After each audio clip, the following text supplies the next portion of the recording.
All right, what's going on, y'all? Sean here with my Transform Your Physical Health live stream. I apologize for getting on here a little bit late. Just kind of was kind of patching up some last bit of details about what I wanted to talk about, but here we are. I hope y'all doing well today. I hope you're taking care of yourselves. I hope that you're taking care of yourselves in your body as well as in your mind. Um, which is kind of what I'm going to talk about a little bit today based on the podcast I heard recently. But it's important. It's important, especially, well, I say especially in this day and age, but it's not really that. It's always been the case. But let's go ahead and get into it. So check this out. I was listening to the Huberman Lab podcast, as I've said often, one of my favorite podcasts to listen to these days. And it was one that was recorded last week where he was interviewing Dr. Ellen Langer, who's a Harvard professor of psychology, and she studies the quote mind body connection, which you've probably heard of. I definitely heard of that as well. But she actually, even though she studies the quote mind body connection, she is not necessarily a big fan of that terminology. And the reason why is because she says that terminology kind of makes it like it implies, and I'm probably not going to really phrase it the way that she did, because I don't fully remember, but it implies there being a separation between the mind and the body. But she said it's not really that. It's like they are already together. It's not necessarily that. You see what I'm saying? Almost like if you have like two pieces of bread um that are put together with some peanut butter and jelly, like mind, body, and then the connection is in between the two pieces of bread. I think for her, if I understand correctly what she's saying, it's more so that the mind and body is just one and the same, like one piece of bread. Okay. So anyhow, that said, she mentioned two studies that were I think that she took part in, either that she took part in or that she read up on herself. I can't remember. But anyhow, in one study, a group of elderly men were um, sent on a retreat, and this retreat was set up as if it were. It was the setting was like essentially looking like time from 20 or 30 years prior. So like I think I think that the study was done in the 90s and maybe it was looking like the 70s. I think I can't remember exactly, but it was something like that where whenever this study was done, the retreat was set up to look like the time period about 20 or so years prior. And so what happened was it's like the elderly men who took part in the study were essentially subjected to kind of like a reliving of their past.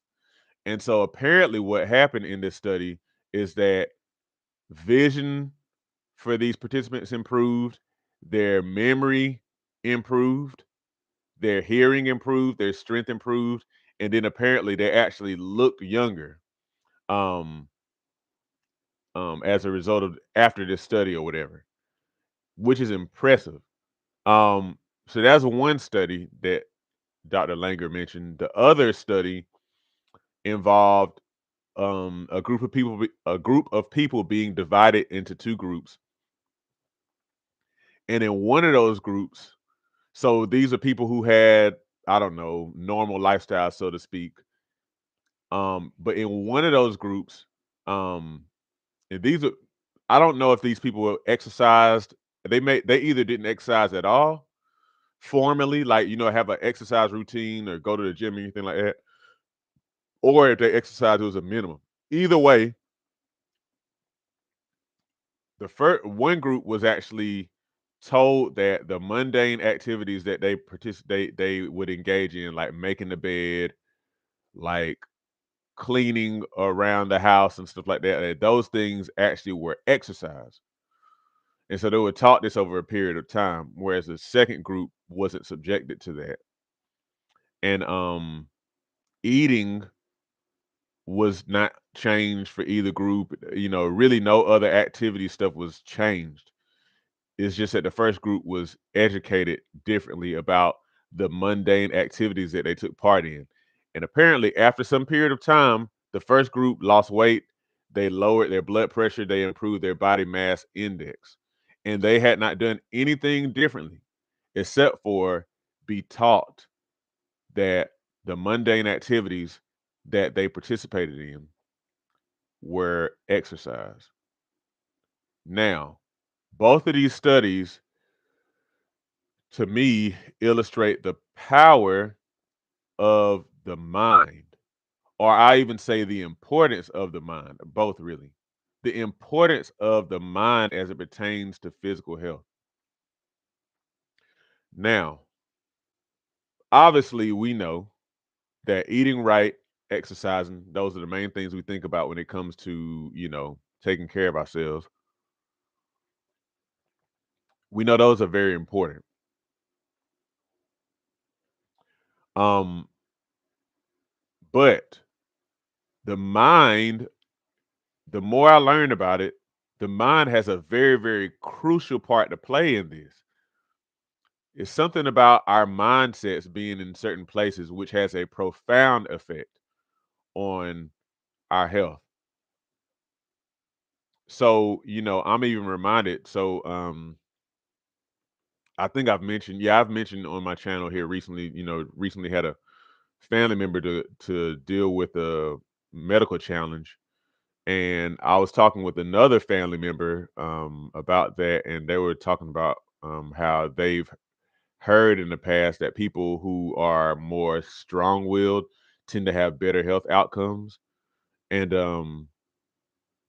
that's definitely not new to me, but the but it stands that our mindsets are so important with our health. They are so, so important. So it's not just important for us to do the right stuff, it's also important for us to believe the right stuff too. This is why it's so important, even as you and I seek to improve our health, to optimize our health. It's so important for us to not just approach it from a physical standpoint. It's also important for us to cultivate proper mindset. So, I think from a couple of different standpoints, at least. From one standpoint, of cultivating the proper mindset of like I'm the type of person who takes care of my body. Um, but then also cultivating a mindset that helps you to live a more vibrant, exciting life. Because that in and of itself, I've heard people talk about how those who um essentially have like a reason for living, those who are driven by like purpose tend to live healthier, longer lives. And you even kind of see sometimes when people retire, they don't really have anything going on, like they didn't have any post-retirement plans. Sometimes people have deteriorated after that, because they perhaps all of they wrapped up their whole life in their job, and it's hard to find meaning after leaving that job because they felt like this is the thing that I do. This is the thing that I know how to do. I'm not doing it anymore. What in the world do I do? Or like people deteriorating if they don't really have like a strong support system, or like somebody who they're doing life with. You know what I mean? So um I'm gonna close this video. Let's see, with a scripture that is very common. I'm sure most people um who let me see, who are, knowledgeable of, I guess, scripture kind of know this, but I'm reading this for you whether or not you know scripture because I think it's good for well, it's definitely good for everybody. It's Philippians chapter 4, verse 8. Philippians 4:8. All right. And so it says this. It says, and this is the person who wrote this book, Paul, is exhorting the Philippians to think a certain way. And so if we really, really get this, then it will help us all. I know it'll help me even in this time with some of the things that I'm dealing with. It'll help you to, like, I think, be in a healthy mindset that can have positive reverberations, I think, for health and life in general. So it says this: finally, brothers and sisters, whatever is true, whatever is noble, whatever is right, whatever is pure, whatever is lovely, whatever is admirable, if anything is excellent or praiseworthy, think about such things. So basically, this is kind of like this is what Paul is encouraging the people to do so that they'll have peace. Because what do we normally do in our lives? And again, think about this from a health perspective. What we normally do in our lives, I think what we're at least more inclined to do is to worry about stuff. We're inclined to worry. We're inclined to dwell on things, unfavorable things. We're inclined to think of worst case scenario. We're inclined to be glued to bad news, which there's plenty of. We're inclined to be glued to those things rather than learning to think about, again, the things that are true, noble, right, pure, lovely, admirable, excellent, praiseworthy, like good things. But if we fill our minds with those type of things, what might that do for our health states? Because it's very clear that wherever the mind is, the body is going to be there too. And so for some reason, whenever our minds tend to be kind of more so in like a negative state, for lack of I guess I'm just picking the words that come to my mind. When we kind of tend to move toward more pessimistic, negative, whatever kind of state, it a lot of studies tend to show that your body will actually kind of move health wise in a negative direction.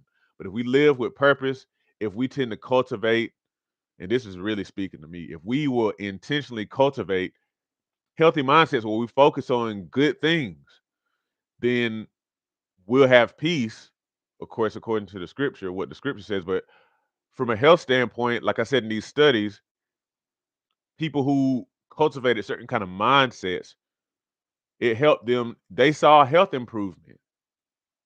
Okay. So anyway, hopefully this speaks to somebody and you know, you learn to kind of really think very carefully and very positively about what you have going on, understanding that it could have a profoundly positive effect on your health. Let me know what y'all think about this kind of stuff, and I'm going to let y'all go. Have a great day.